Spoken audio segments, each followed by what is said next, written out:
Good morning, my dear students of class 11. Hope all of you are doing well. So, as I know that some students are new in our school, so they don't know me. For them, my name is Shravanti Nandi and I will take your biology class. Okay. So, let's start with the first chapter. As you know that you can't go to your school due to this situation, so I will provide you online class. Okay. So let's start. What is the first chapter of our biology book? So we will follow the NCERT book. We will follow NCERT book for biology class 11. Okay. So what is the first chapter of our book? It is the name of that chapter, the living world.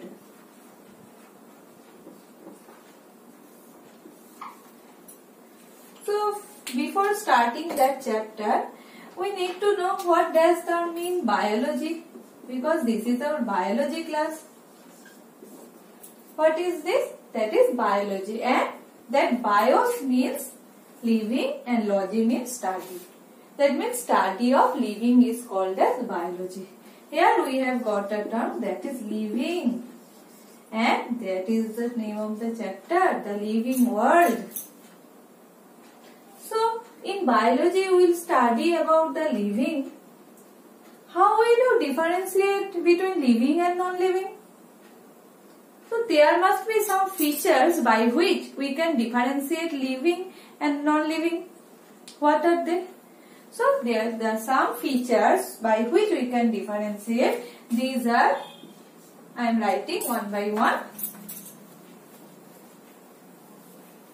So, first one is growth, reproduction,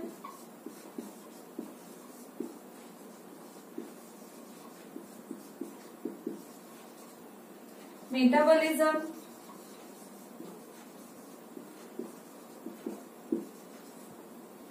cellular organization,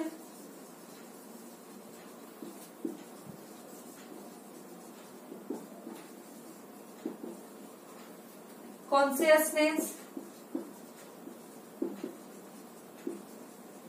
So these are some common characters which can be found in case of living. Is it so? So we will know each of them one by one, that which one is particular characters of living or defining characters of living. So we will start with the growth. So what is growth? We can say growth is increase in number, increase in size. Okay, so if we consider growth, so we must say that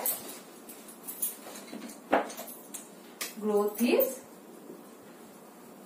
increases number and size. Okay, so how growth takes place? By cell division. Okay, what is cell division? That means cell will divide so that new cell can form. Think once we are a child and we are big now. How? Because of this cell division. This cell division occurs, and as a result of that, growth can be there. Okay. So, and what are the different functions of cell division? It helps also in repair. Okay. So, there are so many functions of cell division, and as a result of that, growth also be there. So, increase in number and size, we are saying that it is a property of living. Okay, that's okay, fine. But if that increase in mass can be there, okay, increase in mass, that can be considered as growth, right? So, if we consider some boulders, some snow, some part of the mountains, what happens? Some accumulation of materials can be there from the outside. This can be considered as growth. Just imagine when a snow falls from the top of the hill and when it reaches at the ground, its size will be increased due to accumulation of outside materials. Okay. So that is the increase in mass. That means that is also can be considered as growth. So here we will define growth as, it can be separated like that.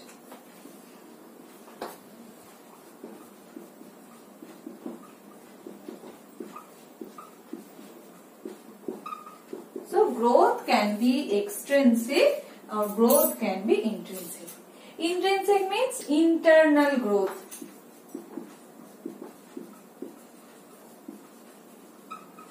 And extrinsic growth can be there due to accumulation of something, due to accumulation which can be outside of the object. Okay. So now we can say that extrinsic growth can be seen in non-living also. So we can't consider growth as a defining property of a living. So if we tell that intrinsic growth is only property which can be found in living, that can be true. But in general, growth can't be a defining property of living. So next we will move to the next point. What was that? That is reproduction. So now we will consider reproduction. First we need to know what is reproduction. Reproduction is formation of new offsprings, okay, to maintain the continuity of a species. So reproduction is formation of new species or formation of offspring. So reproduction may be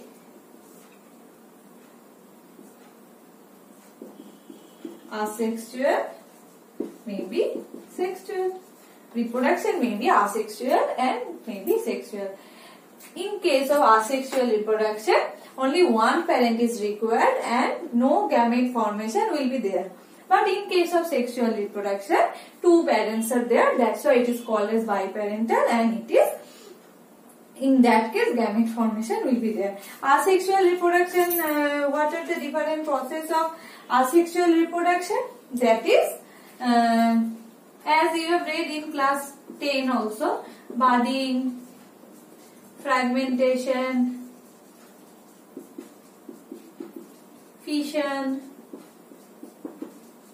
regeneration,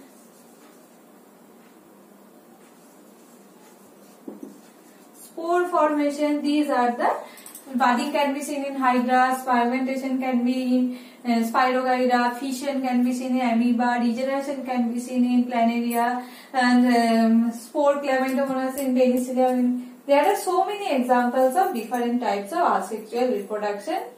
And another one is sexual, where gamete will be formed. Formation of gametes. So now you can say that these property can't be seen in case of non-living. So reproduction must be a proper defining property of living one. But there are some exceptions also. If we consider mule, worker bee, infertile human, they can't reproduce. As we know that worker bee can't reproduce and infertile human can't reproduce, mule can't reproduce. So there are some exceptions in case of reproduction also. So we can't consider reproduction as a defining property. It is a property of living. Surely it is a property of living, but it is not a exact defining property. Okay. So that is reproduction. And next, what was the next? That is metabolism.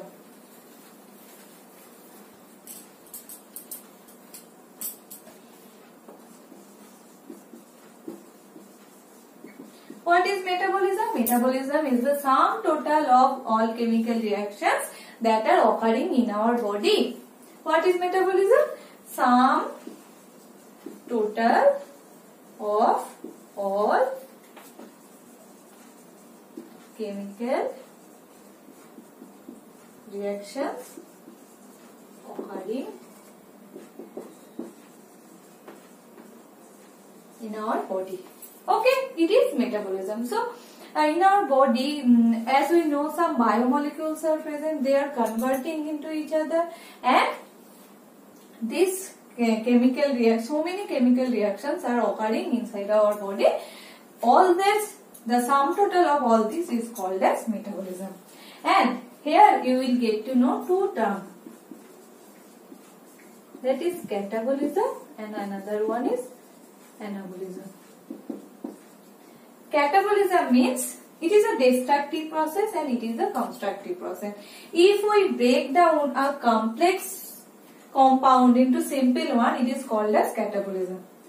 And if we form a complex compound from a simple one, it is called as anabolism.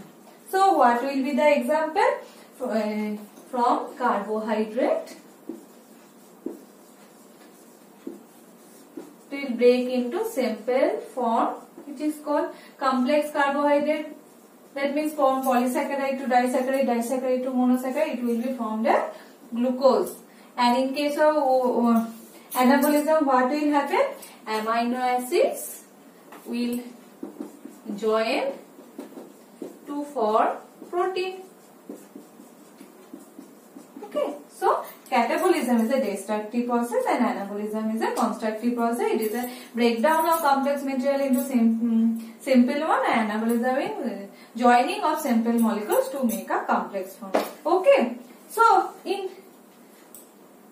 which case the growth, that means growth will be there. So due to the result of the metabolism, ultimately growth will be there, right? So if we consider that catabolism and anabolism, I can show you three cases. Sorry.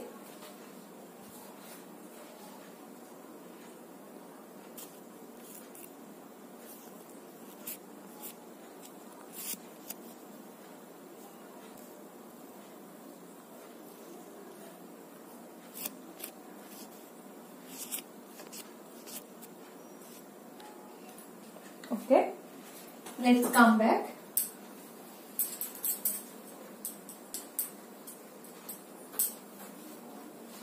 So, I am showing three different cases, that is catabolism greater than anabolism, catabolism is equal to anabolism, and catabolism less than anabolism. Now, can you say that in what case growth will be there? So, now we say that if catabolism is greater than anabolism, then degrowth will be there. Okay? Because catabolism is destructive process, and if both are equal, then no growth will be there. But in that case, where anabolism is more than catabolism, there we will find the growth. So, now we can say that metabolism property can be found in case of only living. It can't be found in case of non-living, and there are no such exceptions. Okay, so we have got one defining property of living. What is next? Next was cellular organization.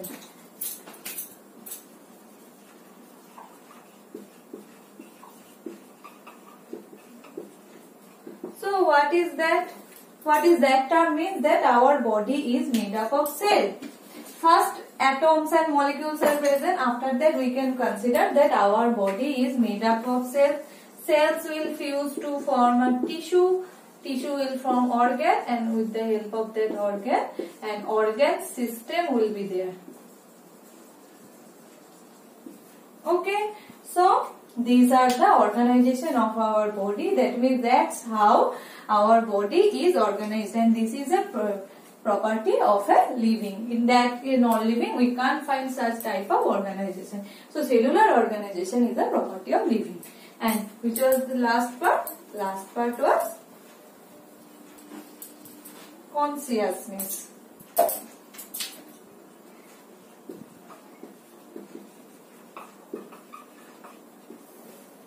That we respond to external stimuli. living beings respond to external stimuli like that. Plants can respond to some external, which is temperature, humidity, okay, sunlight, etc. So as we know that plants are also living, so plants can respond, and we, that means animals also can respond, and in case of animals, movement, locomotion both can be seen. Okay, so consciousness is a property of a defining, and a non-living doesn't respond to any kind of external stimuli. Okay, so self-consciousness is a defining property of living. As I am repeating that plants also can respond to some external stimuli like light, temperature, sunlight, different kinds of pollutants. Human beings also, the light, that means according to photoperiod is also essential for living property. Some seasonal breeders are also be there. There are so many examples of that self-consciousness. And another one is human, that we can move, we can aware of himself. Okay, that means we are self-conscious. So it is a defining property of a living. So now we can conclude that what are the defining property of living. So in case of metabolism, in case of cellular organization, all these are property of living. But these last three are the main defining property of living. So in the first chapter, our living world, we came to know about some properties of a living and who can be considered as living and who are not. Okay, so for today that's it. In our next class we will start that portion, diversity in the living world. Okay, so as you know that we are having a e-portal which is called as e-school. So if you are having any kind of queries, you can ask me there. Okay, so thank you, stay safe.